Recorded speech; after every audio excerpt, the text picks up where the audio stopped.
আগামীকাল বাদুড়িয়ায় চৌমাথায় নওশাদ সিদ্দিকী আজকে কর্মসূচি নিয়েছি। ভারতবর্ষের যে সাম্প্রদায়িক সরকার, যে সরকার একসময় মহাত্মা গান্ধী, যার লোকজন মহাত্মা গান্ধীকে হত্যা করেছিল 1948 সালের 30শে জানুয়ারি, সেই সরকার আজকের 2025 সালে এসে টোটাল ভারতবর্ষের সংখ্যালঘু মুসলিমদের হত্যা করতে চাইছে। তাদের সম্পত্তিকে কেড়ে নেওয়ার জন্য তারা ওয়াকফ আইন বলে একটা বিল পাস করেছে। আমরা এই কালা কানুন আইনকে আমরা বাতিল করার দাবিতে, যে আইন ভারতবর্ষের সংবিধান বিরোধী আইন, যে আইন গণতন্ত্র বিরোধী আইন, সেই আইনের বাতিলের দাবিতে আমাদের নেতা, আপনাদের নেতা, সারা বাংলার জনপ্রিয় নেতা, গরিবের নেতা নওশাদ সিদ্দিকী সাহেব ধর্ণা দিচ্ছিলেন আজকে ধর্মতলাতে।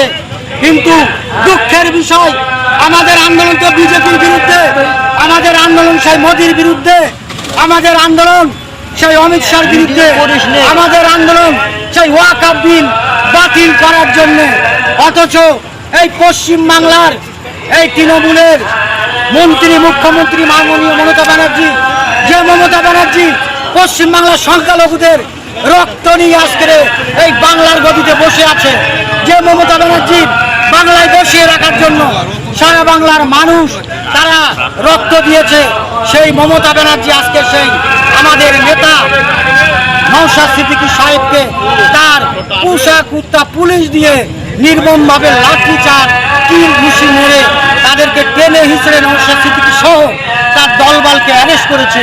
এবং আমাদের কানে সংবাদ আমরা মিডিয়াতে দেখেছি, নওশাদ সিদ্দিকী এমনভাবে ইনজিওর হয়েছে যে ওনাকে হসপিটালে ভর্তি করতে হয়েছে।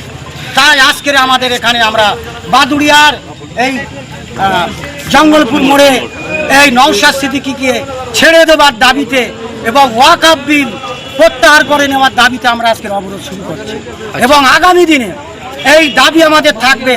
আমরা আগামীকাল বাদুড়িয়া চৌমাথায় সারা বাদুড়িয়ার হিন্দু মুসলিম সমস্ত দলমত নির্বিশেষে বৃহত্তর আন্দোলন করে সারা বাংলায় একটা নজির সৃষ্টি করব। হয় ওয়াকফ বিল বাতিল করতে হবে, ওই আমাদের দাবি। এবং অবিলম্বে নওশাদ সিদ্দিকীকে নিঃস্বার্থে ছেড়ে দিতে হবে। শুধু নওশাদ সিদ্দিকী নয়, তার সঙ্গে যা দলবলে অ্যারেস্ট হয়েছে সবাই। এই হলো আমাদের তা না হলে আগামী দিনে আমাদের আন্দোলন আরো বৃহত্তরভাবে চলবে। মনে রাখতে হবে, এই ভারতবর্ষের জন্য এই সংখ্যালঘু মুসলিমরা একসময় স্বাধীনতার জন্য রক্ত দিয়েছে।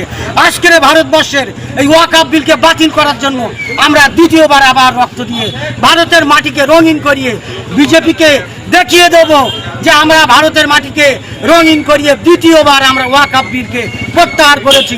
এবং নওশাদ সিদ্দিকীকে এই পশ্চিমবাংলার মাটিতে আমরা আবার তাঁকে আমরা সিংহাসনে বসিয়েছি, যিনি ওই পশ্চিমবাংলার আগামী দিনের মুখ্যমন্ত্রী হয়ে সারা বাংলার হিন্দু মুসলিম সবাইকে ঐক্যভাবে দেখবে, সবার সুবিধা উনি বুঝে।